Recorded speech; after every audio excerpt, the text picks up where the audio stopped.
Hey, what's up ladies and gentlemen, it is I am the one and only Sonic the Hedgehog, and I am from the likes of the Maxi Toys videos. Ladies and gentlemen, we'll present to you our next Mario Party Let's Play, and this time around, this is the first one we're going to be doing for 2021. And because of this though, today, as you can see, although before we get into this actually, we need to go for the whole plot to go through, and basically for this particular familiar star appears into outer space. And basically, the Millennium Star, it was just about to be has reborn, but then it somehow fell into the starry sky, as you can see. And meanwhile, in the Mushroom Kingdom in Peach's Castle from Super Mario 64, Mario is having a nice little chill out moment, but the Millennium Star has been crash landed there. And Mario, Luigi, Peach, Yoshi, Wario, and Donkey Kong is managed to able to investigate what exactly in an Earth is the actual Millennium Star is all about. And, but either way though, Lakitu decides to come in for a bit and manage to deliver us a special treasure chest, which actually contains a Mario Party thing, as well as that familiar dice block right there. But, while this has been going on, the Millennium Star is giving us a bright light of a flash of light. And somehow we ended up in a paper cardboard version of that particular Peach's Castle? Huh. That sounds awfully familiar. And it looks like the dice block has been turned into himself alive, which, by the looks of his name, is Tumble, so yeah, that's what I'm able to point things out. And here's the Millennium Star, he just somehow talks to us. Which, either way though, we'll point things out whenever we get this thing started here, so follow me. Okay, whereabouts you gonna... Oh, you're gonna able to create a star hole, aren't you? Let's see how you go for this point. Yes, ladies and gentlemen, we'll present to you our next redo Let's Play in terms of the Mario Party series, and this time we're going to be hit on to Mario Party 3. First came out in 2000 in the Japanese release of the game, and a year later in North America as well as the European version. And this may actually be the last Mario Party game to be released on the Nintendo 64. And it's also, this is the only Mario Party game that, in terms of the pricing standpoint, this is by far the most expensive Mario Party game that exists. Which, because of that though, we'll point things out whenever we get this thing started. So, yeah, let's choose my file. Yeah, this is the first ever Mario Party game to able to feature a file system. So, yeah, that seems pretty much stable when it comes to the future games and onwards, like let's just say 4, 5, 6, and 7, and 8, DS, and the top 100, and that's all there is to it. So anyway, excuse me, I'm really sorry about this point folks. Here's the main menu for Mario Party 3. It looks aesthetically pleasing I have to say, even though it always kind of reminds me of the Paper Mario-esque kind of feel like. Because usually this game came out the same year as when the original Paper Mario game was first released, even though the Japanese release of the game usually calls it Mario Story, mind you. But at least it's something worth mentioning for. So, yeah, there's actually two different modes in this actually. There is the party mode, which is self-explanatory, as well as the story mode, which yes, this is the first Mario Party game to able to feature a single-player campaign story mode of all things, which will continues that tradition until Mario Party 4 and onwards. Well, some exceptions, but you guys should know what I mean. So anyway, but for now on though, we're focusing on party mode as it is. So either way though, as you can see, we have ourselves 3 different modes to able to interact with, as well as the 4th option on Peach's Castle right here. Like basically, the blue star actually represents Battle Royale maps, and the red star, which is actually a new feature introduced in the Mario Party game, which is the dual maps. And the yellow star takes you to the minigame room, and Peach's Castle acts out as the options menu.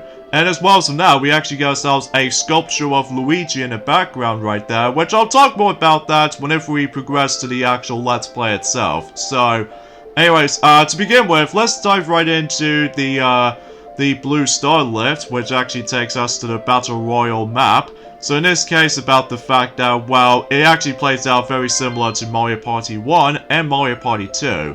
So I believe in that, we'll dive right in. And of course, we already know how to play the game if you guys who ever saw Mario Party 1 as well as Mario Party 2. So, but either way though, let's dive right in. So as you can see, Tumble, he's actually the new host in this game this time around, along with Millennium Star, so yeah, that seems very obvious. Now of course I'm going to be playing this on my own. So character roster, introducing for this point in this game is that we still have Mario, Luigi, Peach, Yoshi, Wario, and Donkey Kong in the actual roster ever since Mario Party 1 and Mario Party 2. However, this game now actually introduced two new playable characters, which there are Daisy and Waluigi. Obviously, Daisy first appeared in Super Mario Land in 1989, as well as Waluigi first made his debut ever since in Mario Tennis for the Nintendo 64. It's kind of cool to be able to actually have those two playable characters introduced in that particular point. And for the first board in Mario Party 3, I'm actually going to be going for Waluigi as a player character. And then, although originally I was going to save up for Luigi, or trying to select Luigi from the very beginning, but we'll wait until when it gets to the point until Mario Party 4, or to be more specifically the later boards in Mario Party 3. So, but either way though, computer players I actually choose are Wario, Peach, because why not? And as far as the third computer player we might go for is Yoshi. And since we're going to be able to do this on normal mode, much like in Mario Party 1 and 2, even though originally I was going to go for hard mode, but good lord, hard mode can be an ultimate challenge, which even then though, that might be some conception. So, no handicap because, well, it actually makes it pretty obvious that we're not going to go for that. So we have 6 main boards in Mario Party 3, specifically Battle Royale map of Mario Party 3. So we have Chilly Waters as well as Deep Blooper Sea, not Blooper, just Blooper Sea, a Japanese name of that particular enemy. So Spiny Desert, Woody Woods, Creepy Cavern, and the unlockable board in the Battle Royale maps is the Waluigi's Island. To unlock that, you have to simply just complete story mode at least once, and that's all you really have to do here. So, like always, we're going to be going for those boards in a chronological order, so we'll begin with the Chilly Waters first of all. Plus, because this is still in winter time, so we can able to expect this much. So, and as you can see, this is the first ever Mario Party game to able to feature a customizable turn game. Like, you can either set it to 10 all the way up to 50 turn game, which will become stable until Mario Party 4 all the way up to Mario Party 8. Because I'm pretty sure enough though, oh wait, Mario Party the top 100, I completely forgot about that. But anyways, let's begin with Mario Party 3 for the Nintendo 64. And obviously the first board we're going to be hopping into is Chilly Waters, which is basically the first ever Mario Party game to feature a winter theme board. Which, you know, I kinda like, even though there's also a sequel to that by the forms of in Mario Party 6, but we'll discuss on that later, so... Anyway, so much like always, we're gonna have to start things off with a turn order, so as you can see, I'm on first, so yeah, huzzah for my part. And it looks like Peach is going second, and it's actually the best ordering too, of the actual players I actually did manage to select. And also, much like in Mario Party 1 and Mario Party 2, you'll also get yourselves 10 coins to start with the actual main board.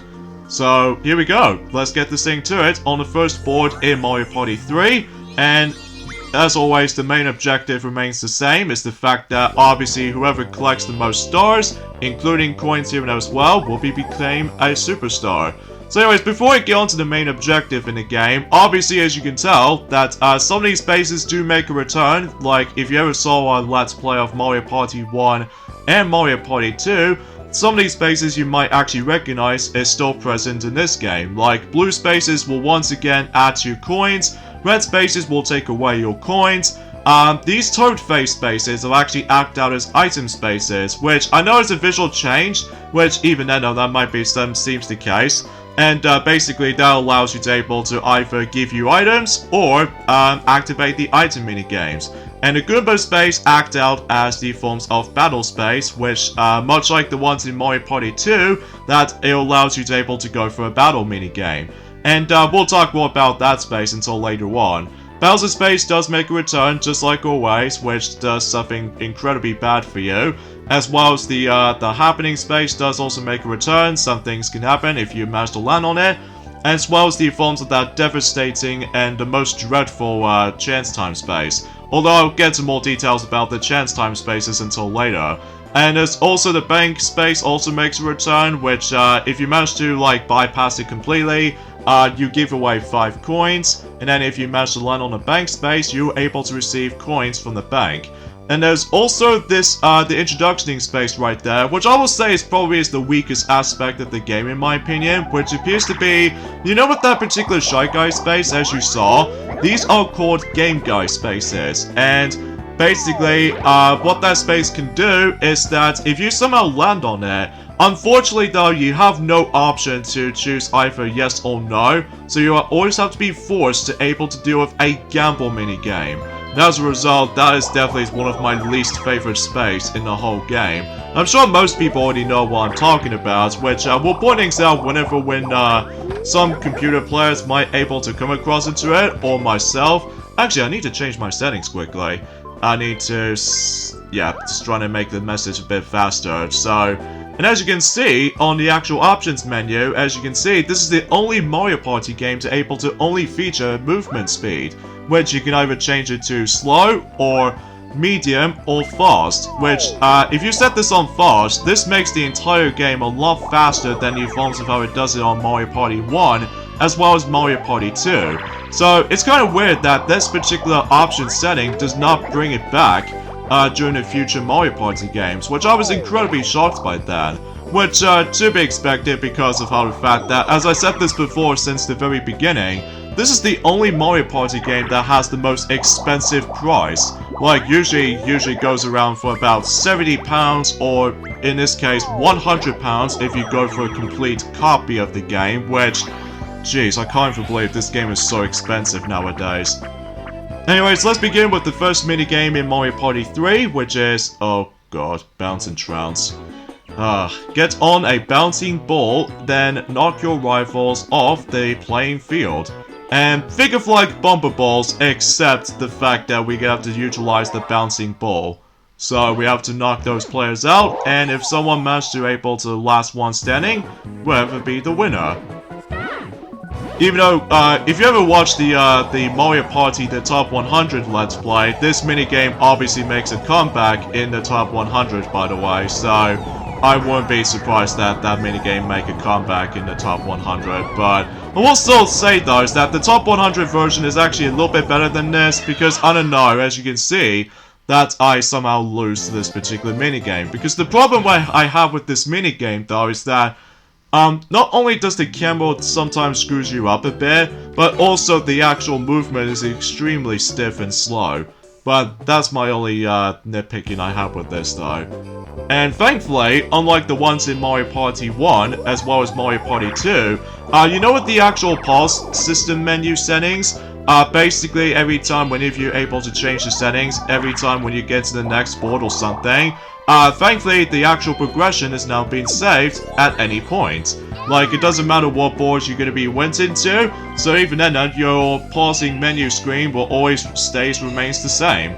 So in this case, you're able to actually just to no longer get out to deal with, like, slow text, or specifically slow speed, and all that jazz, which becomes a little bit more of a, well, somewhat of a similar thing as the forms of how it does it on Mario Party 4, 5, 6, 7, and 8, and even DS as well. So yeah, something's worth noting for. And as you can see, since that me and Peach have been somehow moved to the other spot of the board, basically if you manage to let, you know, 2 players manage to land on that particular ice rig, basically you'll be forced to able to send all the way back to the, almost to the beginning of the board, which, you see what I mean when that event always happens again. So, anyways, the next minigame we have is Spotlight Swim. Catch the swimmer by shining all the searchlights on him or her at the same time. And since I'm going to be in a team of 1, this means I'm going to have to able to avoid getting caught by that particular spotlight.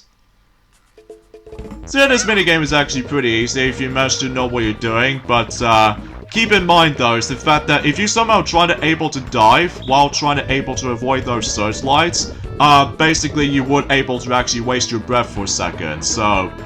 Yeah, anyway, so, I was actually really looking forward to doing this game again, because, as far as you guys should know, that, obviously, that we no longer have the original Let's Play of Mario Party 3 back in 2011, just because, much like it was in Mario Party 1, unfortunately, the 2011 original version of that Let's Play is, well, pretty unpolished.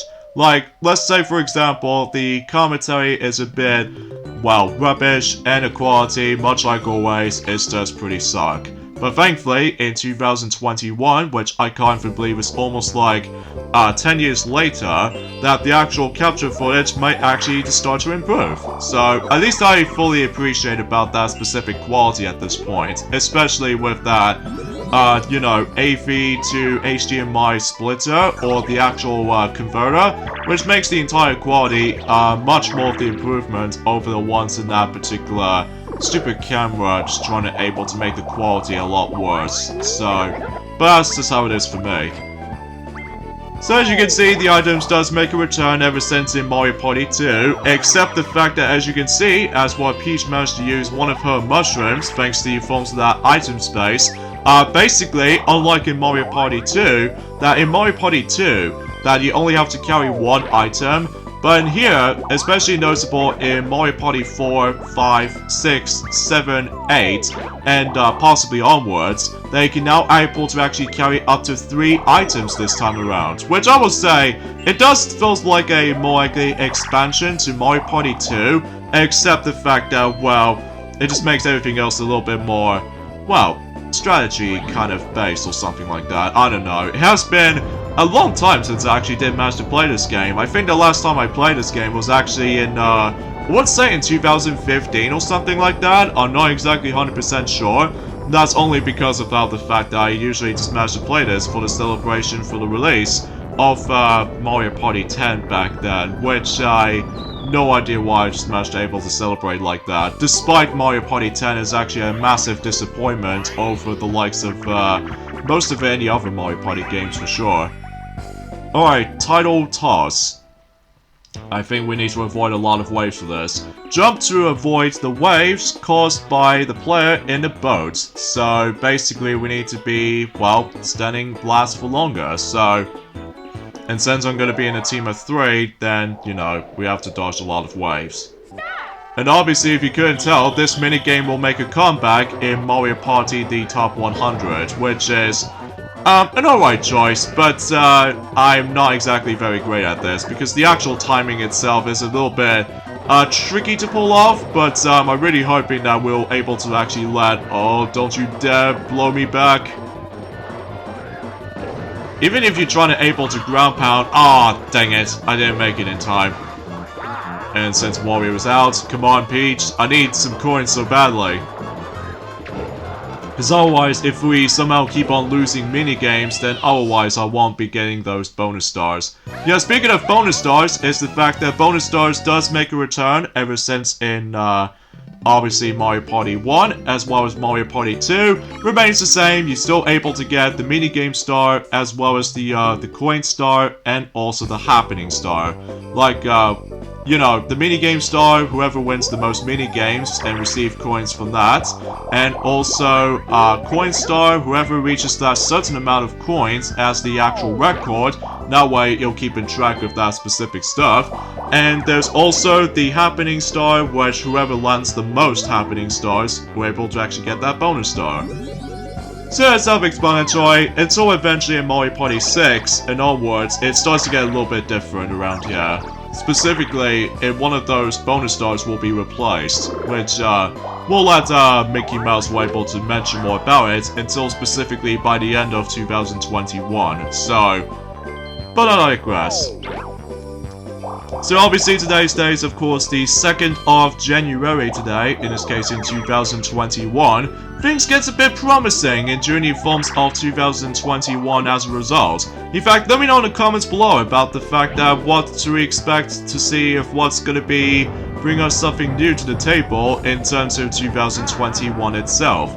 Even though, mind you, that it will not be perfect by any means, because obviously we still ended up on that particular disastrous, whatever that thing is. So, but either way though, hopefully things get a bit better and onwards, especially noticeable how the fact that until next month, that Super Mario 3D World plus Bowser's Fury for the Nintendo Switch will be releasing and during at some point next month. Although there are some sad news though, which I'll explain more about those until later on. But here we go, Baby Bowser Broadside. I'm not a big fan of this minigame though, but anyway. Aim your cannon at the Baby Bowser target, then fire away. And basically we need to be able to move with the control stick and press the A button to obviously fire the cannon at that particular Baby Bowser. So, yeah, that's how it goes basically for the sake of this minigame, so...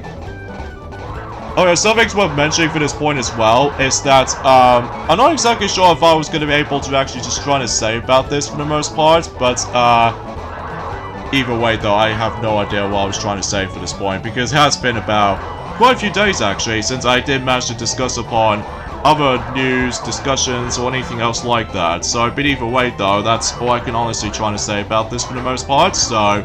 Anyway, you just got to keep on shooting at Baby Bowser multiple times, and then, well, that's the minigame for you.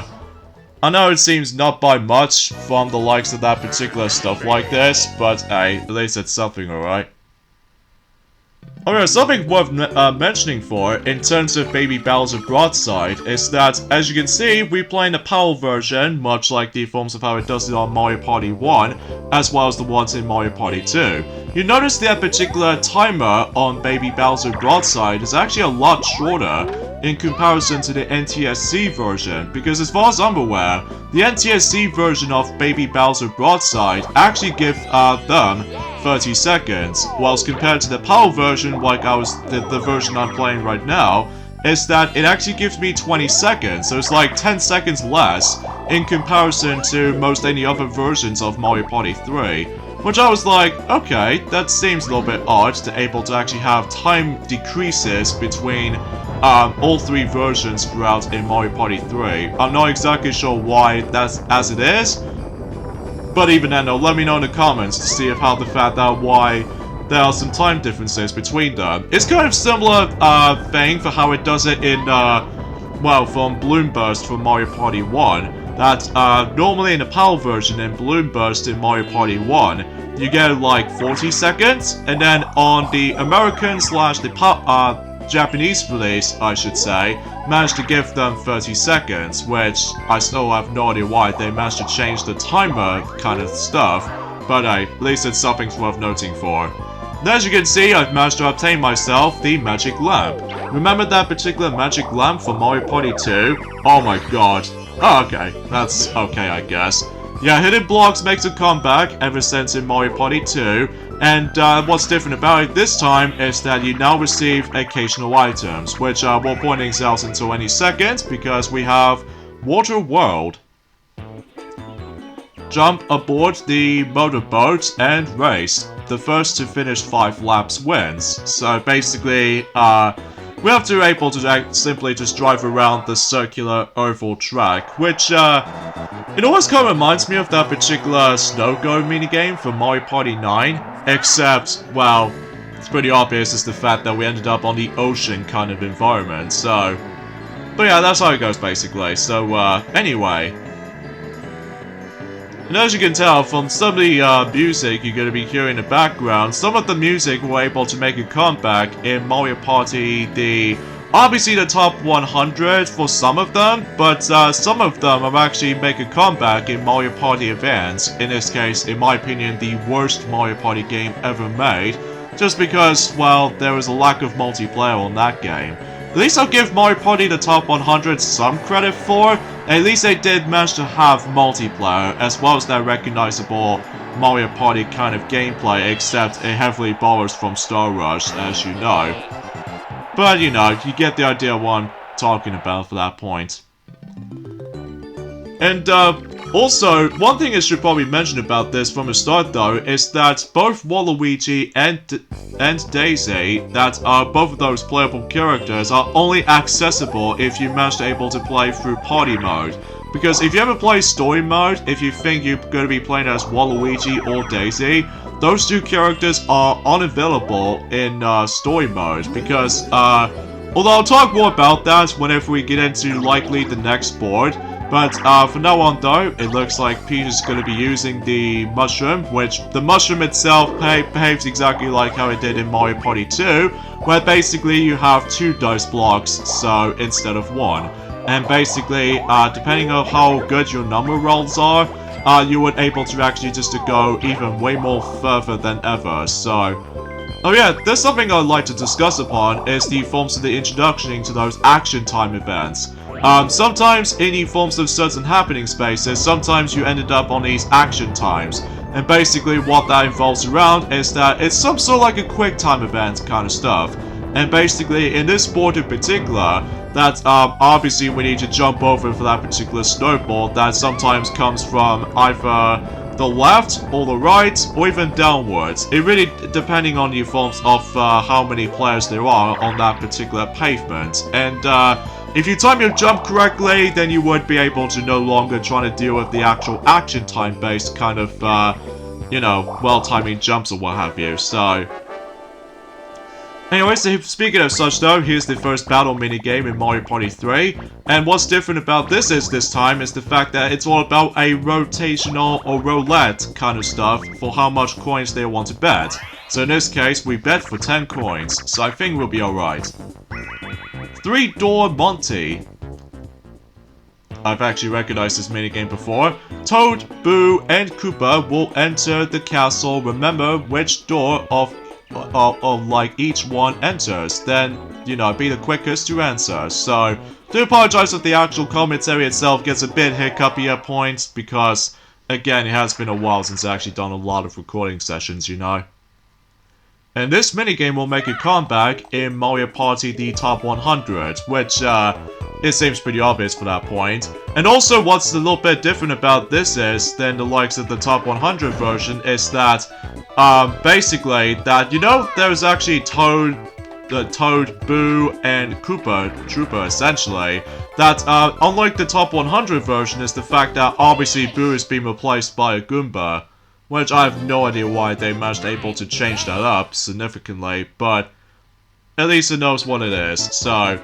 At least I found this minigame to be really easy and stuff still, even though you have to be fast on that though, because if you're not fast enough, then you're probably not going to get your coins back, so... Yeah, that's how it goes basically, and it's a good thing I managed to win on that particular battle minigame, just in case that I'm also able to use my magic lamp next turn, so... That should be pretty swell if I have to say so for myself. Alright, let's see what we have next. Messy Memory. Even though I'm not very good in terms of memory games, but at least this minigame is actually cool. Toads knock the items on the shelves to the floor. Try to return all of the items to their proper spots. So basically, we have to just place those items into their corresponding placements. And when you've done so already, then you can obviously just able to guarantee to have 1 point each time. But if you're just trying to able to... Oh dear, it looks like I sort of get confused already. But hopefully we'll try our best. If not, then I'm also able to try this again at some point. If we come across into that minigame again at some point, so... Anyway, another thing is worth mentioning for is the fact that in terms of that particular magic lamp item that as I already brought, that becomes a lot more common this time as opposed to the ones in the Mario Party 2 that in Mario Party 2 is actually pretty rare, but in the forms of this game, along with Mario Party 4, that it will become the most common item, along with the returning Bowserside as well, that will pointing out if someone managed to obtain that. However, there are still some rare items though, which we'll discuss more about that until any moment's notice. So, either way though, let's see how the results are. I think I did that pretty badly, so... Yeah, I did that pretty poor. That's the thing about memory games, is that I'm not very good at them sometimes. Which, that explains why, that Sylvester has already discussed about this ever since in Mario Party 2, minigame coaster playthrough, basically he's not very good at move to the music, especially because you have to specifically remember all the other stuff is happening, so yeah, that kind of seems a little bit offsetting for my part. Anyways, let's go ahead and use the magic lamp anyway, because I'm pretty sure that Yoshi has managed to able to get a lot of his coins, so we're not gonna let him get that star. So the star is mine, Dinosaur Yoshi. And basically, we actually ended up on this particular fork text of all things. I'm not exactly sure, but either way though, that's as far as I can usually think about it. So anyways, let's purchase my very first star in Mario Party 3. Although, until when we get to the point until the dual maps, after we're done with all main 6 Battle Royale maps, things get a little bit different around here, which we'll point things out whenever we get into that. And of course, much like in Mario Party 1 and Mario Party 2, Mario Party 3 uploading schedules will always have to be weekends, so just for the sake of the forms of some variety and stuff like that, which, you know, becomes a bit staple, especially ever since in our playthrough of, well, let's just say Super Mario Party and Mario Party 10 and all that jazz. So, but either way though, that's all I can honestly try to say. Oh yeah, let's talk about the hidden block system in Mario Party 3. Obviously, you will still retain 20 coins as well as the star, but there's also, this time around though, they now actually feature some occasional items. Like as you saw, where Yoshi did manage to get himself the actual skeleton key, basically it's the fact that, well, you can able to receive the item from the hidden block. And as I said this before, there are some quite a few rare items here and there as well, which we'll point things out as soon as we're able to actually come across to them, eventually. But it looks like Peach is going to be doing her first item minigame, which appears to be Dory Dip. And basically we have to simply just ground pound and beg that item you want to get. Something different from the forms of how it does it on, well, let's just say in the forms of this than the likes of Mario Party 2.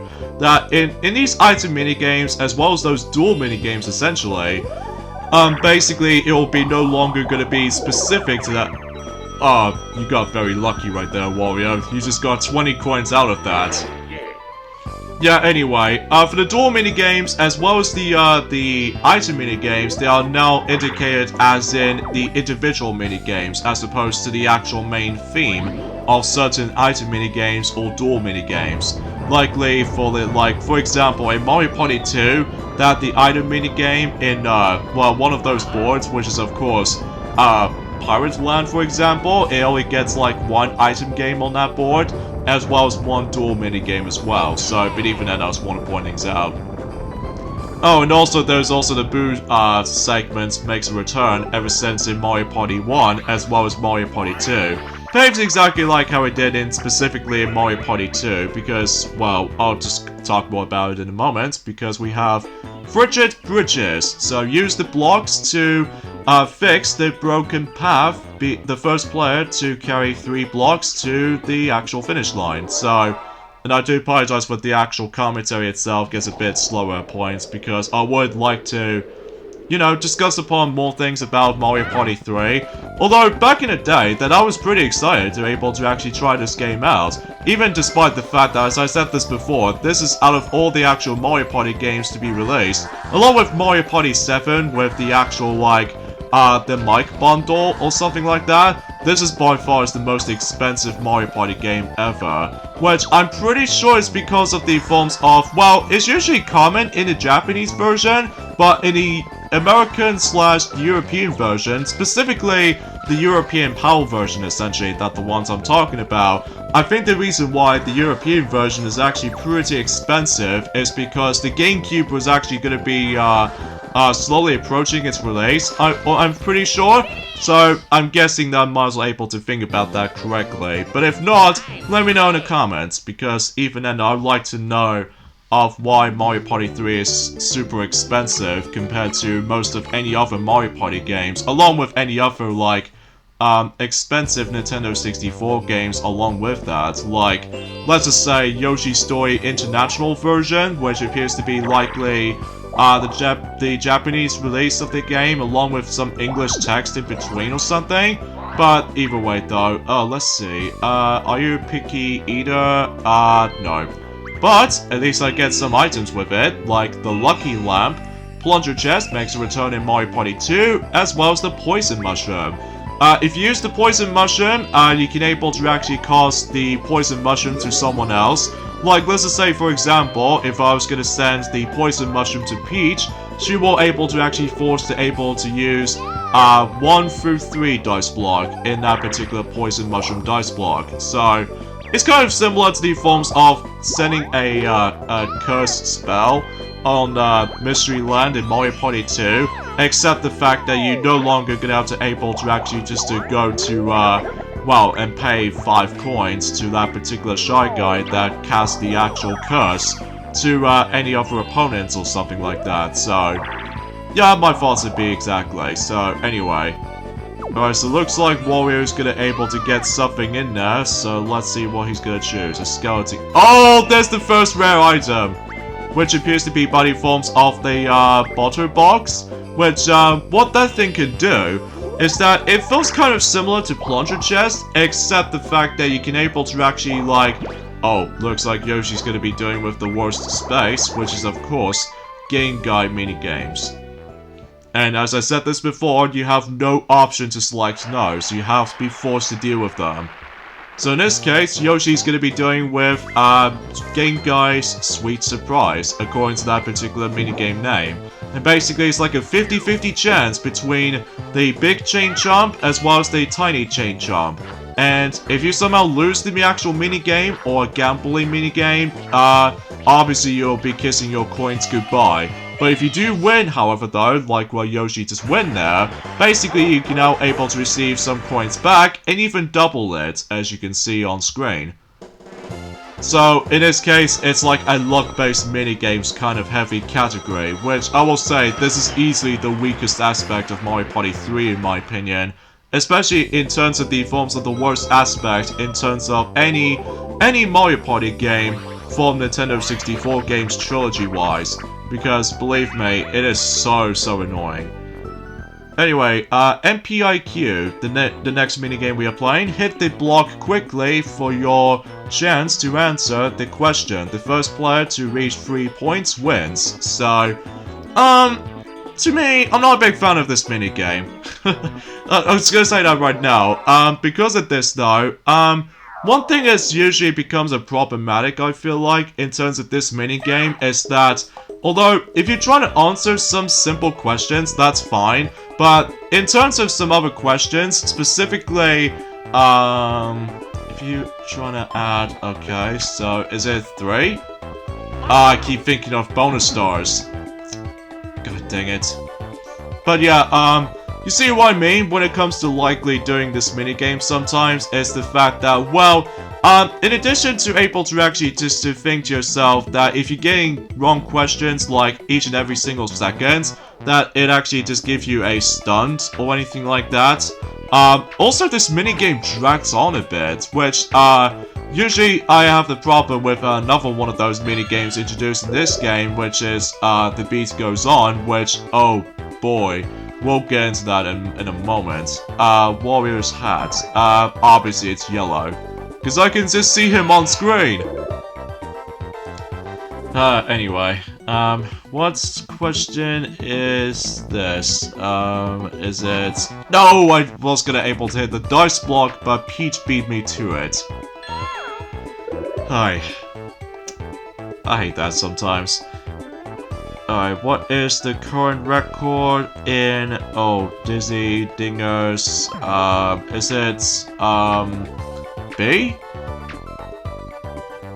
Nah. Again, it has been donkey's years since I actually played this, so I think I've actually lost count at this point right now, but, oh jeez. At least I'm glad this minigame does not make a return in the top 100, because if it does, then we can go on for a very long time. Like, I'm gonna say that right now. Oh jeez, looks like Peach is getting close.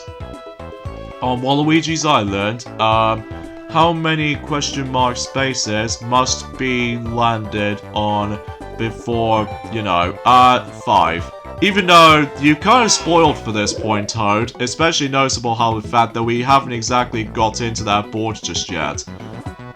Princess, obviously Princess Peach. There we go. Hi, that minigame drags on sometimes. But nothing drags on compared to the beat goes on though, which surprisingly enough, we haven't come across into that minigame yet, but hey, at least it's something, alright? Alright, so I'm still in the lead at the moment, so anyway, about with the Boo system in, you know, the Boo stealing system from the likes of Mario Party 3, obviously it plays out exactly the same as the forms of how it does it in, well, let's just say in Mario Party 2. So you're still able to actually steal coins by, you know, just trying to able to use 5 coins to able to steal coins, and then 50 coins to able to steal a star. So, self-explanatory, nothing else different about it, except there is actually a unique item that you can able to actually not gain stealing from something. To be more specifically, let's just say, for example, if we get ourselves the Boo pellet, basically that allows the Boo to scare off, and then you don't need to worry about, you know, stealing, you know, just don't let these computer players steal your coins or steal your stars eventually. So that could be a pretty useful item though, especially noticeable because if you really want to desperately want to win certain like stuff in Mario Party 3, if you ever play this on hard mode, oh boy, good luck on hard mode by the way, because these computer players can outright kick your butt. Like, almost majorly. It's almost kind of a similar thing from Sonic Shuffle, assuming if you're able to actually play that game on easier difficulty setting. But, let's not talk about that right now, because, obviously we are playing, you know, Mario Party 3, as we expected, so... In fact, let me know in the comments below about the fact that, what's your thoughts about Mario Party 3? Have you got it, or have you not, just because of the expensive price? Or do you love it as much as the forms of, well, any other... Ah, dang it! I think Wario's gonna steal the rest of my items there. In fact, this item might actually be very similar to me, though, as one of those items in Mario Party 4, which, we'll talk more about that during at some point in, the majority of the Let's Play itself. So, if you have 3 items with you, if you somehow landed on the item space, basically you can't participate in for, specific events for Toad, Baby Bowser, and... Oh, excuse me for a second. Okay. How many? Ah, 20! You got them back. At least one exception, though. At least one exception. But god dang it, my fingers hurt. Anyway, 1 versus 3 minigame. Yes, it is. And it looks like we are playing hide and sneak. Oh boy. Alright minigame, but not my favorite either. 3 players, while the curtain is open, use the control stick to hide. If the single player guesses the hiding places, you lose. So, this is kind of like a prequel to that particular one of those luck-based minigames in Mario Party 4, which is Hide or Go Boom. So basically, 3 of those players must hide themselves into their specific, you know, environmental kind of cardboards or something? I have no idea. Like, I have to able to guess of where these opponents are. So, at least I got Yoshi though, but now I need to able to try to focusing on both Wario and Peach at the same time. But if not, then I will lose the minigame, so that might be seems a little bit kind of unfair for my part, but at least we'll just have to go with it, I suppose. So it's now between the stump as well as the mushroom shop. Or the mushroom house, I should say. Is it this stump? Ah, so close. I'm not a big fan of this, though. I hate to say it. Hey. I'm gonna have to win a lot of minigame stars to able to catch up on minigame stars somehow, but again, I will try my best if I was gonna able to win certain stuff, but most of the time, I just keep on losing somehow for certain stuff, which, to be expected.